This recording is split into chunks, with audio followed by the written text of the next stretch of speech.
प्रथमं शैलपुत्रीति, द्वितीयं ब्रह्मचारिणी, तृतीयं चन्द्रघण्टेति, कूष्माण्डेति चतुर्थकम्, पञ्चमं स्कन्दमातेति, षष्ठं कात्यायनीति च, सप्तमं कालरात्रिश्च, महागौरीति च अष्टमम्, नवमं सिद्धिदात्री च, नवदुर्गाः प्रकीर्तिताः।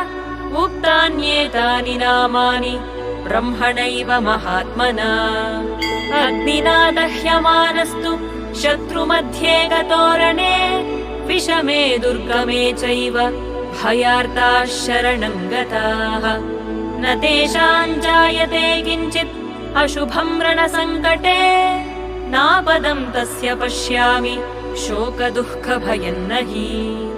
यैस्तु भक्त्या स्मृता नूनं तेषां सिद्धिः प्रजायते।